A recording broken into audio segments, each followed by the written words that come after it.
नाही, जी घटना घडली ही दुर्दैवी घटना होती. याबद्दल राज्याचे उपमुख्यमंत्री आमचे नेते अजितदादा पवार यांनी समस्त राज्याच्या 12 कोटी जनतेची काल माफी मागितलेली आहे.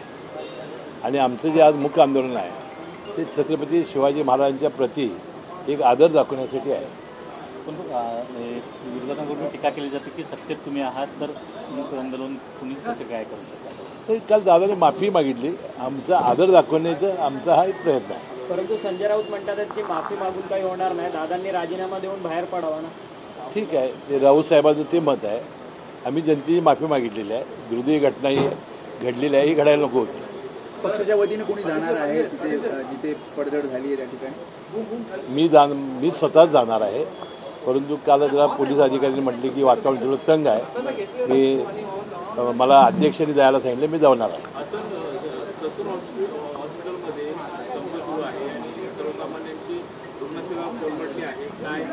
नाही, MRI मशीन बंद पडलेलं होतं. मी आत्ता डीनकडनं माहिती घेतली, त्यांनी ताबडतोब टेक्निशियन बोलवलेले आहेत, ते चालू होईल. समर्जित घाडगेंचा लवकरच पक्षप्रवेश होतोय. मी याच्यापूर्वीच सांगितलं होतं, वयाची 25 वर्ष झाल्यानंतर कोणालाही निवडणुकीमध्ये राहण्याचा अधिकार आहे. आणि यावेळेला 7 पक्ष आहेत, त्यामुळं आपण मुक्त आहोत कुठेही जायला आणि कुठेही राहायला. आव्हानाला कसं बघताय? समर्जित घाडगेंच्या आव्हानाला आता निवडणुकीच्या निकालानंतर कळेल ना तुम्हाला. तुतारी विरुद्ध घड्याळ अशी लढत होईल तर नाही, समज काय कुणाच्या विरुद्ध कोणा हा प्रश्न नाही. सर, सुप्रीम कोर्ट असं म्हणतंय की ज्या आर्थिक गैरव्यवहार घोटाळ्यामध्ये एखाद्या याला जामीन मिळणं हा नियम आहे, मात्र त्याला अटक होणं हा अपवाद आहे. अशा प्रकारे जर अटक होत असेल आणि एखाद्या आरोपीला जर तुरुंगात टाकलं जात असेल अयोग्य आहे, सुप्रीम कोर्ट म्हणतंय.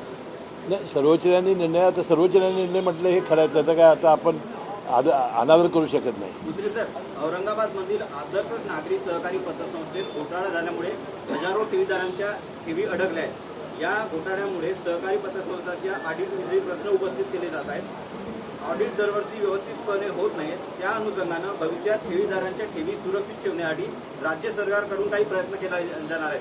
नाही, ते आता सहकार मंत्र्यांना विचारलं पाहिजे, तो विभाग माझ्याकडे नाही. यापूर्वीच अशा पतसंस्थांमध्ये ठेवलेल्या ठेवीला संरक्षण देणारा कायदा आपण केलेला होता.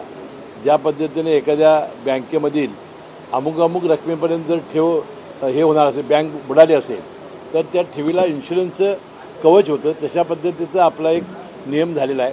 आता काय सद्यस्थिती मला माहिती नाही. निलेश राणेंचा या 2 दिवसापासून म्हणजे मराठवाड्यात जो दौरा सुरू आहे, प्रत्येक ठिकाणी मराठा संघटना जनसन्मान यात्रा सुरू आहे. प्रत्येक ठिकाणी, प्रत्येक सभेच्या ठिकाणी अजितदादांच्या विरोधात आणि सरकारच्या विरोधात मराठा लोक तिथे येत आहेत, घोषणा देत आहेत.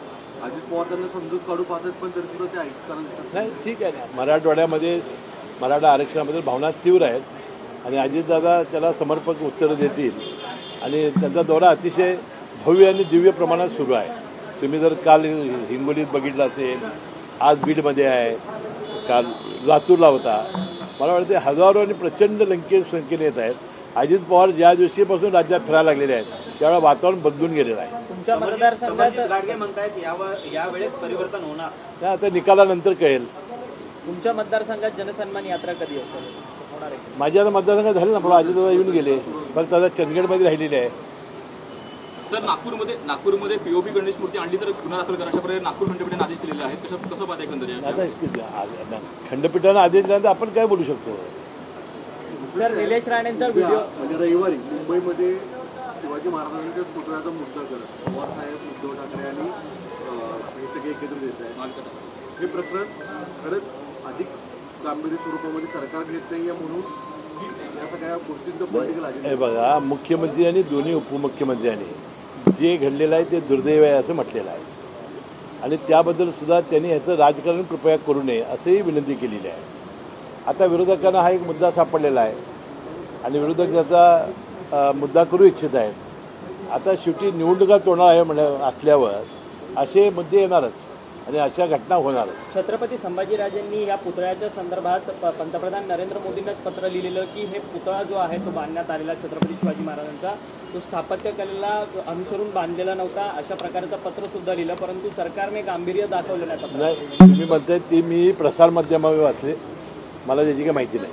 निलेश राणेंचा काल व्हिडिओ जो आहे तो व्हायरल होताना पाहायला मिळतो. पोलिसांवरती दमदाटी अरेरावी करण्याचा प्रयत्न निलेश राणे करतात. त्यांचे वडील खासदार आहेत, ते माजी खासदार राहिलेले आहेत. सरकारमधल्याच सरकारी पक्षामधल्या प्रतिनिधींनी असं वागलं तर काय प्रतिमा राहील? नाही, मी काय प्रसार माध्यमांची बघितलेली नाही आणि मला ते देवेंद्र फडणवीस साहेब त्याची नोंद घेतील. सर, सत्तेत राहून मूक आंदोलन का करावं लागतं राष्ट्रीय काँग्रेस पक्षाला? नाही, फक्त महाराजांच्या प्रति आपला आदर आहे दाखवण्यासाठी.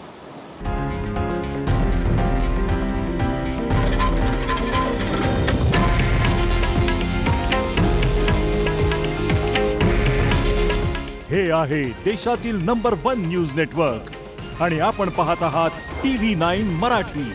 काळजी तुमची, हित महाराष्ट्राचं.